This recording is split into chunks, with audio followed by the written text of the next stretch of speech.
નમસ્કાર દર્શક મિત્રો, વોઇસ ઓફ ગુજરાત ન્યૂઝ ચેનલમાં આપનું સ્વાગત છે।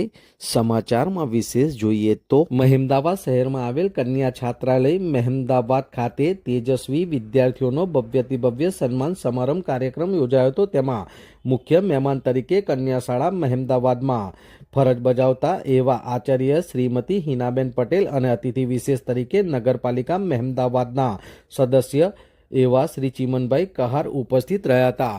ત્યારે આ છાત્રાલયની અંદર માતા પિતા વગરના અનાથ બાળાઓને આશ્રય આપવામાં આવે છે, એટલે કે તેઓની રહેવા અને જમવાની વ્યવસ્થા આ હોસ્ટેલમાં કરવામાં આવે છે। ત્યારે આ દ્રશ્યમાં જોઈ શકો છો તેવી સનમબેન સાગરનાથ મદારી, જે ધોરણ 7માં અભ્યાસ કરે છે અને હલદરવાસના વતની છે।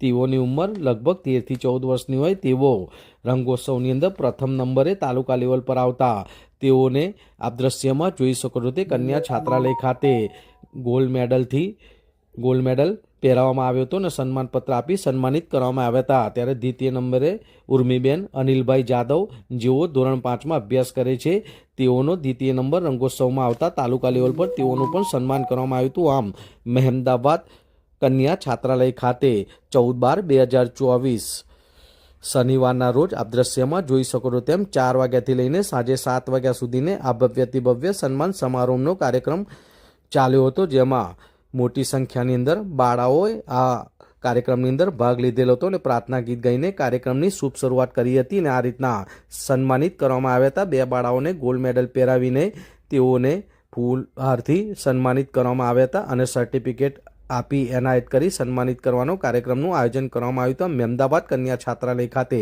ભવ્યથી ભવ્ય સન્માન સમારોહ કાર્યક્રમનું આયોજન કરવામાં આવ્યું હતું, જેમાં મોટી સંખ્યામાં વિદ્યાર્થીનીઓ ઉપસ્થિત રહી હતી।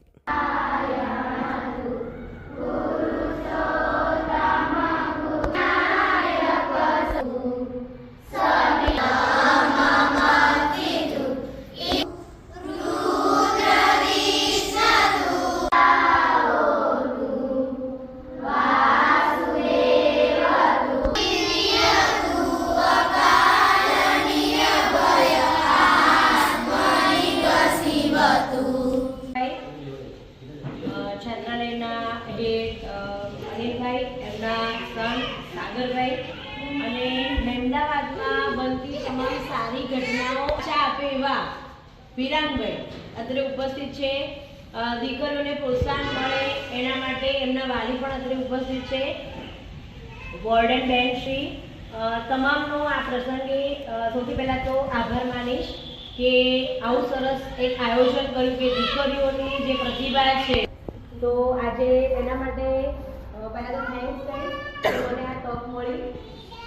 હાઈસ્કૂલની દીકરીઓ છે અને ચીમનભાઈને વાત એમાં અત્યારે 546 એવું નામ અમે એને આપ્યું છે કે આગળ વધીને દીકરીઓ અલગ અલગ ક્ષેત્રમાં પોતાની કારકિર્દી બનાવે, એના માટે અમે એમને વિવિધ પ્રવૃત્તિઓ દ્વારા પુશઅપ કરી રહ્યા છીએ।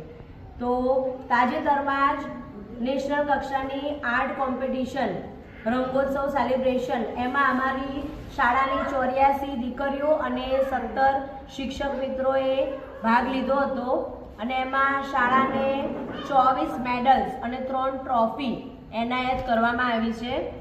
અમારી શાળા માટે તો ગૌરવની વાત કહેવાય। સાથે સાથે અનિલભાઈને પણ શુભેચ્છાઓ અને અભિનંદન કે તમારી છાત્રાલયની દીકરીઓ પણ એમાં છે। સનમની વાત કરું તો બહુ જ હોશિયાર અને હોનહાર દીકરી છે અને એનું થોડું ફેમિલી બેકગ્રાઉન્ડ જાણી અને એની વાત કરું તો એક મદારી સમાજમાંથી આવે છે। તો આ પ્રસંગે હું એમના મમ્મી પપ્પાને પણ અભિનંદન આપીશ કે તમારી દીકરી બહુ હોશિયાર છે, તો એને આગળ ભણાવજો। પૂર્વી એ પણ ખૂબ નાની ઉંમર છે એની, છતાં પણ એણે સરસ આર્ટ ક્ષેત્રમાં એણે આ સિદ્ધિ મેળવી છે। તો પરમ કૃપાળુ પરમાત્માને પ્રાર્થના કરીએ કે એમના રસના ક્ષેત્રમાં એ એમના જીવનમાં આગળ વધે અને એમની કારકિર્દી ઉચ્ચ બનાવે। આ વાત સાથે અસ્તુ। શું નામ છે, શું પરિચય છે આપનો? મારું નામ અનિલભાઈ હરભાઈ વાઘેલા, હું ગુજરાત નવજીવન કેળવણી મંડળ જાળિયાનો મહામંત્રી છું અને મેં અમદાવાદની અંદર કન્યા છાત્રાલય ચલાવું છું।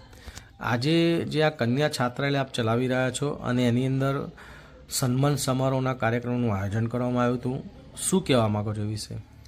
અમારા છાત્રાલયની વિદ્યાર્થીઓનું ગૌરવપૂર્ણ બાબત એવી છે કે જે આજે ગુણોત્સવ કોરિયાની અંદર પ્રોગ્રામમાં અમારી છાત્રાલયની બહેનો એમાં એક દીકરીએ સિલ્વર મેડલ અને એક દીકરીએ ગોલ્ડ મેડલ મેળવેલ છે. તો દીકરીઓમાં પ્રોત્સાહન થાય અને બીજી દીકરીઓ પણ આવું પ્રગતિ કરે એ માટે પ્રોત્સાહનના ભાગરૂપે આ કાર્યક્રમનું આયોજન કરવામાં આવ્યું હતું. એટલે શેના લીધે અમને ગોલ્ડ મેડલ મળ્યો છે?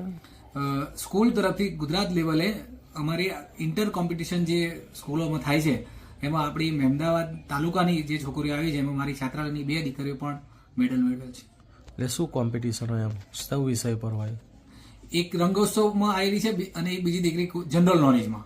બરાબર. બંને રીતે એક સિલ્વર મેડલમાં છે અને એક ગોલ્ડ મેડલમાં છે. તો આજે જે આ સન્માન સમારોહનું કાર્યક્રમનું આયોજન કરવામાં આવ્યું હતું એમાં શું અતિથિ વિશેષ હતા? શું કાર્યક્રમની અંદર તમે આયોજન કર્યું હતું અને કાર્યક્રમમાં શું વિશેષતા હતી? આજના કાર્યક્રમની અંદર અમારા તાલુકા શાળા કન્યા શાળાની આચાર્ય શ્રીમતી હિનાબેન પટેલ તથા અમારા સ્થાનિક કોર્પોરેટર ચીમનભાઈ કહાર ઉપસ્થિત રહ્યા હતા. બરાબર. દીકરીઓને તમે જે આ મેડલ આપીને સર્ટિફિકેટ આપીને એમને સન્માનિત કર્યા, બરાબર છે.